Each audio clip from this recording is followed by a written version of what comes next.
Right guys, welcome to Formula 1 News. Max Verstappen on pole with the sprint racing quota. We could have a serious championship challenge on our hands. Oscar Piastri quite a way off in terms of pure pace. Lando Norris today, but it didn't massively matter because Ferrari and Mercedes were absolutely nowhere. But the key drama continues at McLaren. What are these repercussions for Lando Norris after what happened in Singapore? McLaren clarified to a certain extent what that is looking like, but refused again to say the specifics. But some fans believe they figured out what this refers to, and also believe this could have been happening for quite some time already. Is there serious drama behind the scenes at McLaren that they do not want to speak about? Very much intrigued to your thoughts in the comments. Hit the like button if you enjoy. Subscribe if you're new as always. Plenty to get into, and I want to start here. For those of you watching from the US, big changes today to the way the broadcast deal works in the States. So ESPN have had the rights to Formula 1 for, I don't know, 8 years now, 7-8 years or something like that.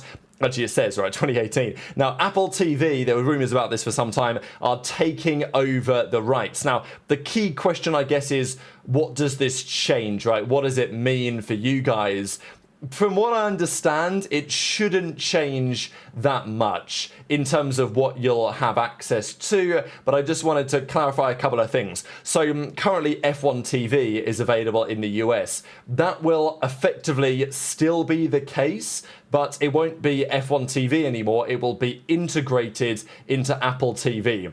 As far as I understand and what I've looked at so far, everything you currently get with F1 TV, all the access, that should be maintained simply as part of the Apple TV subscription. So the experience shouldn't get any worse. What it may change is, I'm not sure how much Apple TV is a month, I don't know, 12, 13 bucks, something like that. So that's what you'll have to pay now, and for some that may work, that may not work. I believe that F1 TV will effectively be included within that. So for many, this may actually be beneficial, especially if you already have Apple TV. You're now going to get Formula 1 for free, effectively, if you're in the States.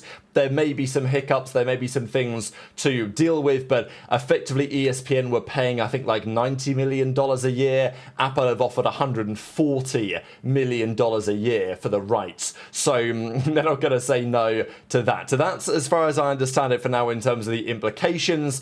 If you can see your renewal for F1 TV, I think they said that after a certain date you'll no longer be able to renew. I'm not sure what happens if you do renew and then all of a sudden Apple comes in officially for next year and you've got months of unused subscription. I hope there might be a way to deal with that, but I guess my advice would be if you're going to renew, maybe renew on like a monthly basis and then come back for Apple TV next year to make sure there's no shenanigans. So that's the update on that side. Anyway, it's a big story in the grand scheme of Formula 1 anyway, including this story. Now, this has not come out of nowhere. We heard rumours about this the other day, but congratulations, Mohammed bin Sulayem will stay as the president of the FIA, and this is because his challenger Tim Mayer has withdrawn from the race.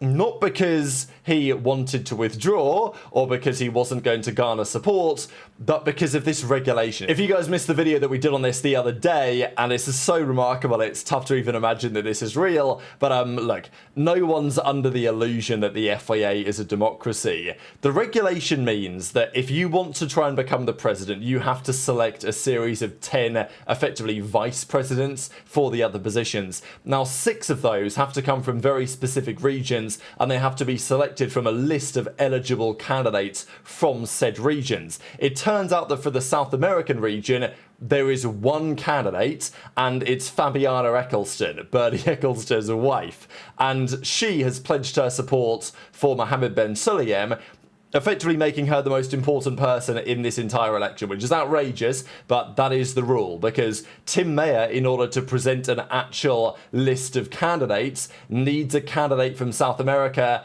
and there isn't any other options. So he can't fulfill the requirements, and therefore, oh, unlucky mate, I guess I get to stay as the president.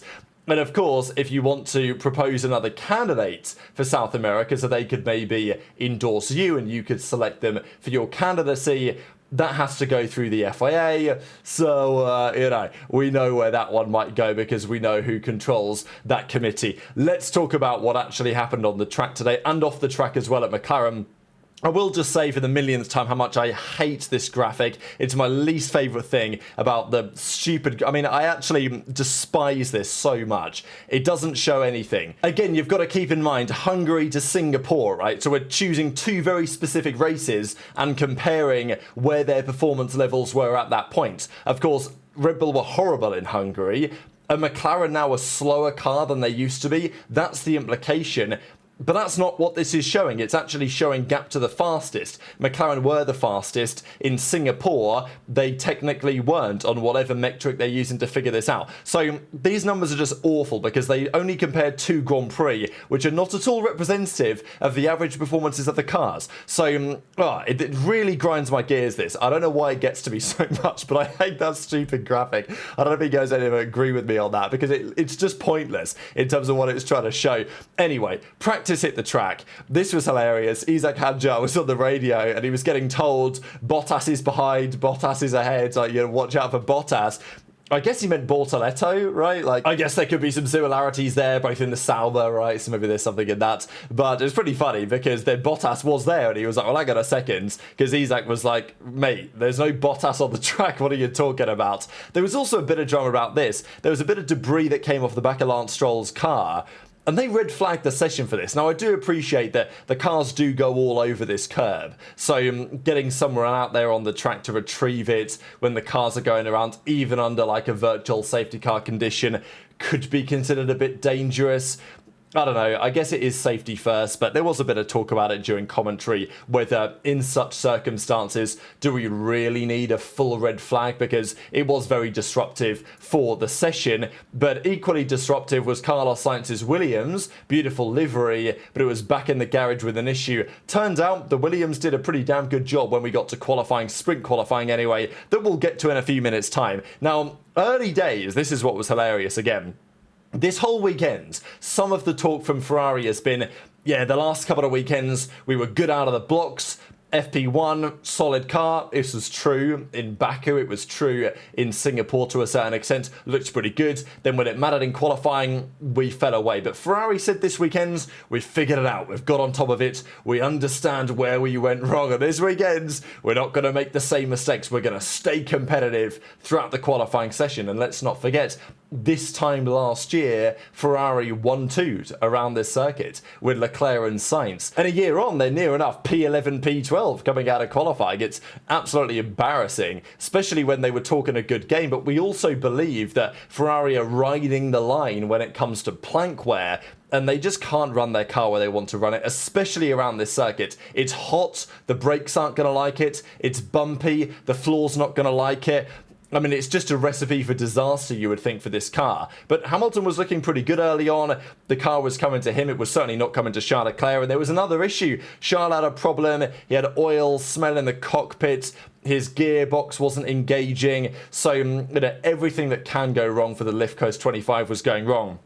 But the key talking point of FP1 were the repercussions at McLaren. Now, I said my piece on it earlier today why I think this is just totally outrageous. I think it's especially outrageous when Zak Brown literally says in his interview, this was a racing incident. So it's like, okay, if you think it was a racing incident, then why is Lando getting punished, right? Because, look, you can say all you want about, oh, we want to let our drivers race. But if there's some sort of repercussion for having contact, which Zak Brown himself says was deemed a racing incident by the stewards, was deemed a racing incident by the team, but yet there's still some sort of punishment for Lando that they won't say. And I appreciated Karun and the other guys from Sky pushing Zak on this and saying, look, the fans want some sort of clarification. What are these repercussions? Are they going to affect Lando's chances of winning this championship? Because that is a very valid discussion to have.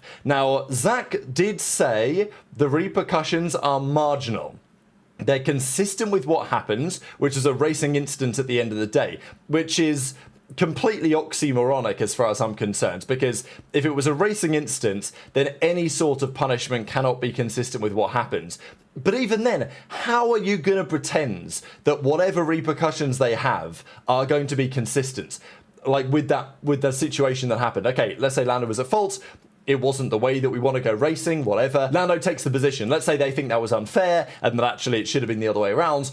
How do you create a repercussion which is consistent with that, right? Like, how do you balance the scales? What do you do which is going to be equal to that? Like, I don't know what McLaren think, but it's going to be impossible to analyze that, especially with what we're going to discuss and what the theory is as to what they might be doing.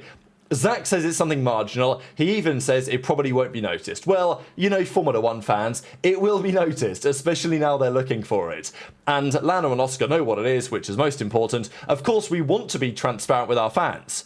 Are you sure about that? We are doing it the hard way, trying to let both our guys race for the championship. Well, it's incredible how McLaren have gone from, they are the team that cares the most about PR. They love the PR. This is what they're all about. And they've managed to PR themselves into having the worst possible PR with the way they've handled this season. And look, they do deserve it. They do deserve all the criticism that they are currently getting.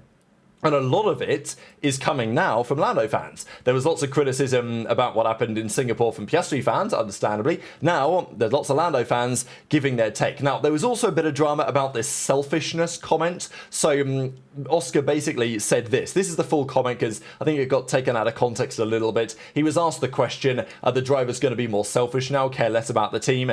And he says that, look, there's always an element of selfishness, but there are consequences. What happened in Singapore wasn't in the interest of anyone. Of course, it was in the interest of Lando, right, and the fans from a good racing perspective, but whatever. You can be selfish, but you need to expect that that's not always going to work for you. So I don't think Oscar was, like, calling Lando selfish precisely, as it was construed by some. I think really what he was saying is, I'm selfish, he's selfish, sometimes it works out for the team, sometimes it doesn't, right? And that is simply part of racing. But the key drama came as follows. There was an article that speculated what the repercussions could be. And again, because McLaren won't tell us, they allow the speculation to run rife. If they just said what it was, it would be talked about, but not to this extent, right? Like, I don't think they understand, McLaren, exactly what they get themselves into by handling things in this way. So this is a load of theories, right? Could they swap a position on track and say that's a repercussion? I don't think that aligns with what Zach says. Zach says it's marginal. Could they give upgrade priority to Oscar? Possible, right? But pretty unlikely, I would say. Could they give stop priority to Oscar? That feels more likely. The one that I mentioned earlier today, which I think is the more compelling idea, is choice of qualifying order. Whether you go out first for clean air or whether you go out later for a tow and for slightly better track conditions, right? That's something more marginal. But my question would then be, does 6 rounds of preferential qualifying treatments plus 3 sprint races, is that perfectly equivalent, that advantage, to the disadvantage that Piastri faced in Singapore? How are you meant to weigh those scales? Seems pretty impossible to me. But according to some very interesting investigations, this may already have been happening, and the reason for that could be what's happened in Canada. So in Canada, we know that Lando took responsibility for crashing into the back of his own teammate and ending his own race. We thought that was it, right? We thought that was it. But this graph, which is not a graph, it's a chart or whatever, it's basically an Excel spreadsheet. There's a lot of things on here, so let me just quickly break down what's going on. This is not who qualified ahead, although that is in the far rightmost column. It's who went out first or seconds in every qualifying session. Now, what I want to bring your eyes to is round 10 was Canada, right? And since Canada, if you look at Q2 and Q3 in the second run of qualifying when it really matters, you will find that in Q2 or SQ2, in the second run of qualifying since Canada, Piastri has been out seconds every single time. And in Q3 or SQ3, in the second run of qualifying, Oscar's been ahead on 8 out of 9 times. It was only round 16 a couple of races ago where Lando was actually out seconds. Since Canada, Oscar has been seconds basically every time. 95% of the time he's gone out seconds. And even today, in the sprints qualifying today, in the final run, he was second over the line, right? He was behind Lando again. So that seems to be a deliberate decision. Now, the argument is, by some, this has been done by McLaren as a repercussion for Canada, right? The crash there, and since then, Oscar's got to choose, and maybe he's choosing to go out second, because if you look pre-Canada, round 9 and before, you'll notice that it's pretty split, right? Across run 2, well, there weren't too many of those, but if you look at the runs before Canada, you'll notice it was pretty 50-50. After Canada, it's been Oscar second almost every single time. So that's like the big theory that's currently going around, is that actually since Canada, these repercussions have been happening, and whether that's now going to continue or whether that's like there's even more to come, I don't know. It's just speculation, of course, but McLaren don't help themselves, do they, when it comes to speculation? Let's talk about qualifying, because otherwise I'm going to rant all day about why McLaren are annoying me so much. This was free practice 1, Lando, Hulkenberg, Piastri. So the Sauber was quick, certainly in Hulkenberg's hands, who has gone well here historically. But let's get into qualifying. Again, Hamilton, 134.2, looked pretty solid early on, 4 tenths ahead of Lawson. Of course, you only get 1 set of medium tyres here. That was enough to get him through. Verstappen then went P1, just a smidge ahead, and yeah, you know what Max is like around this circuit, and Hamilton as well. Historically, they have an unbelievable record around here. 2021 was an exceptional performance by the both of them, as you guys may well remember. But at the end of SQ1, it was an absolute mess, because Yuki came out the pits, was delayed by about 5 other cars, and wasn't going to make it in time. So again, look, Yuki wasn't especially quick. He actually got forced off the track here by Lawson. This is kind of remarkable. This is coming out of the pits. This is not the Grand Prix. This is coming out of the pit lane. They were racing for track position. Lawson basically forced him off the track to keep the track position, and Yuki didn't get a lap in. So look, Yuki wasn't very quick, but also he was hard done by his own team, arguably sending him out too late, but also by his teammates, technically, over at Racing Bulls. But of course, it's not exactly like that. So this was Yuki, right, coming out the pits, seeing an absolute minefield ahead of him. The same was true for Charles Leclerc on his final lap. He came to the final corner and saw like 6 cars just waiting around. Loads of questions on whether that needs to change, because they used to do the gap forming on the track. That was deemed dangerous. Now they do it in the pits, but it's still highly problematic. The end of SQ1 happens, Lando gets through, Behrman, Colapinto, Sonoda, Ocon and Bortoletto, they went out first, and then it was Antonelli, Hadjar, Gasly, Stroll and Lawson that went out in the second part, and that is because of the following. So this is when the Ferrari just was terrible, and I don't really exactly understand why, because until this point it looked like the Ferrari would at least be within a few tenths of the conversation. The Mercedes today, I still think they can be a quick car round here, but they were struggling big time in Sector 1. I don't know if it's the heat, again, really hot in Austin, whether the car just doesn't quite work for them, but I think Max would have been hoping that Ferrari, or at least Russell, would have been more competitive to put some distance, because you know, there was a big gap today that you could have driven between Lando and Oscar, but no one was fast enough to do so. Liam Lawson had an excursion off the track, mainly caused by Charles Leclerc's dirty air, probably, but also he wasn't going to make it anyway because he was too slow regardless, even without the track limits. And Leclerc made it through by the skin of his teeth, as did Hamilton by 6 thousandths of a second on their second lap in the Ferrari. They finished 8th and 10th in SQ2. They finished 8th and 10th in SQ3. Antonelli, without a lockup, he would have been through as well. So, you know, what an absolute shambles by Ferrari. This was actually the SQ1 clarification that I meant to say earlier, but whatever. We'll go to the final part of qualifying. Russell messed up turn 1. He did an okay lap, but it wasn't great, at 1:32.8, and it was quickly much quicker than that by some of the rivals. Hulkenberg went P1 for a time. The 2 Ferraris were on a lap. And the funny thing is about this, that Leclerc afterwards said, you know what, that actually was a pretty good lap. And he was 10th. So, you know, again, I'm not going to go into all the details on Ferrari today because there's so much to say on McLaren.